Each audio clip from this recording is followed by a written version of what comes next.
What's up, everybody? Welcome back to the channel. Before we get started with this deck profile, going forward, there will be some changes with this channel. I'm going to be rebranding it. I'm gonna have a new title card, all this stuff. Maybe have an intro video and an outro with like clips to other decks. A few of my friends are gonna be on board every once in a while doing some things.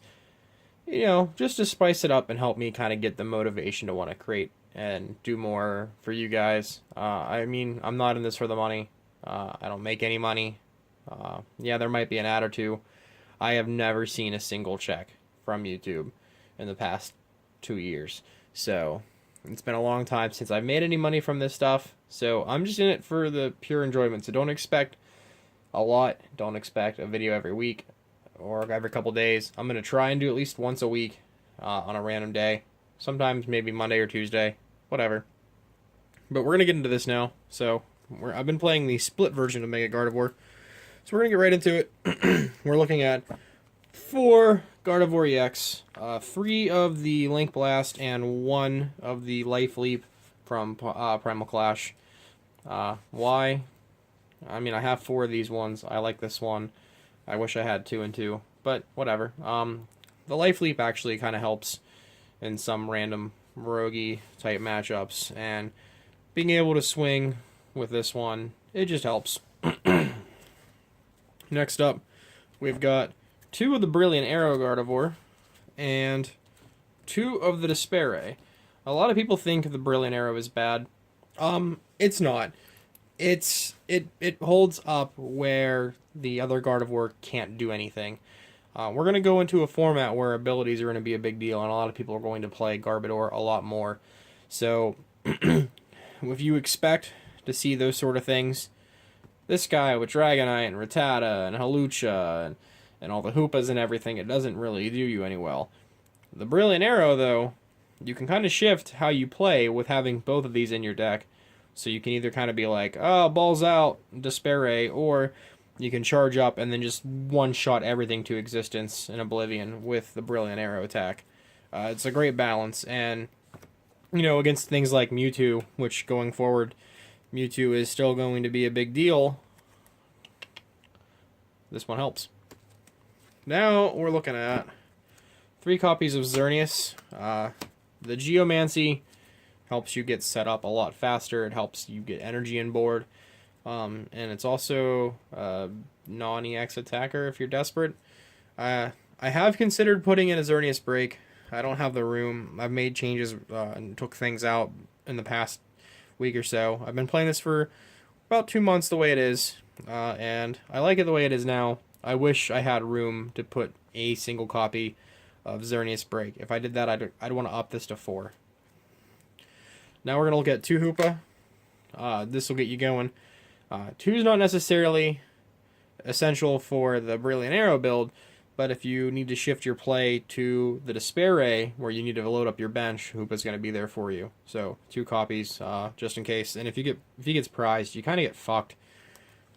And round up the Pokemon, we've got 2 copies of Shaman for setup. It's pretty standard in every deck that can afford to play it. You play it. Moving on to supporters, 4 copies of Sycamore, 2 copies of N, 1 copy of Kukui. That's the newest entry into here.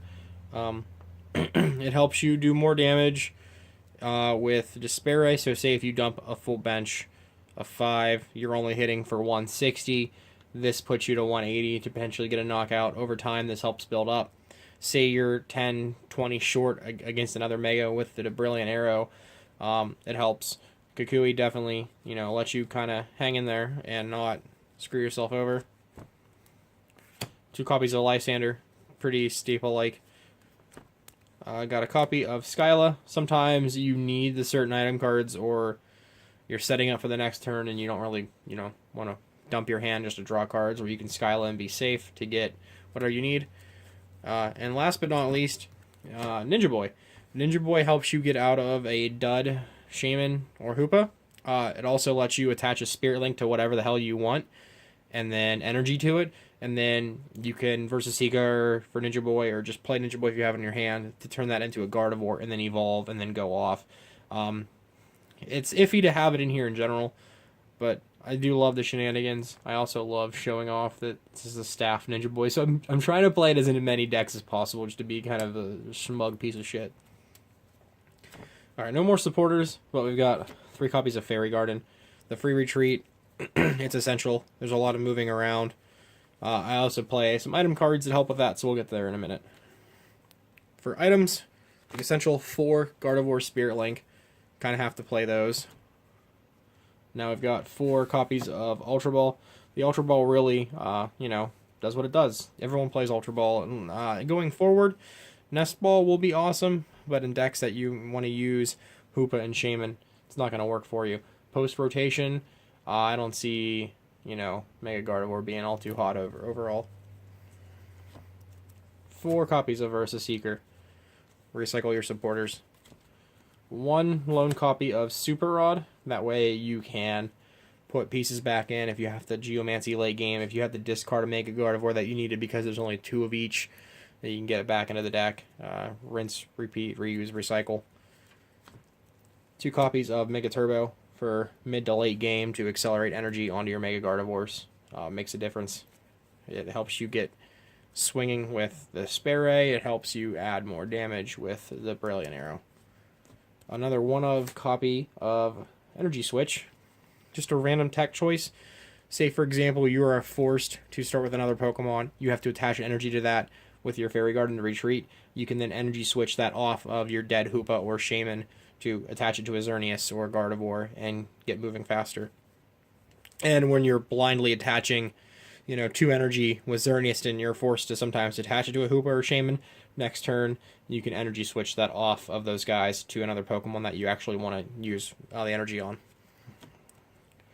2 ropes. Like I said, moving around. It helps so you can get out of situations, you can push them back, slow them down, and then potentially, use this to switch around freely because of the Fairy Garden. And the last are 3 Trainer's Mail.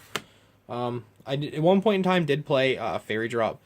I did like it mid to late game, but early game it was always just so dead where I was digging further pieces. I ended up discarding it, to where if it would have been Trainer's Mail in some games, it would have been a lot better off for me to be like, oh cool, Trainer's Mail into Skyla, Ultra Ball, and then go off. And 10 Fairy Energy, last but not least. It's a fair enough amount to where you have enough to get them out of the deck with Xerneas, you have enough to discard and attach with Mega Turbo, whatever. If you were playing just the Despair Ray version, you'd be playing a lot less energy, maybe another Mega Turbo, and some other, ways of recycling, like another Super Rod or Rock Scrit, whatever. So this is the deck. Mega Gardevoir is one of my favorite Pokemon, as most people already know that have watched this channel for the past, year. So, fun times, fun to be had. Going forward, you do gain some bad matchups in the form of anyone trying to play like Solgaleo and like Metal Box decks now, I guess you could call them. Darkrai will fall off, so the Psychic Resistance will go away after a while. And like I said, if you're playing against Darkrai anyways, you'll want to focus on the Brilliant Arrow and just punish them with the max amount of damage possible. So this is the deck. If you guys have any comments, thoughts, suggestions, leave them down below. Also, hit that thumbs up button for me. Let me know you actually give a shit about these videos.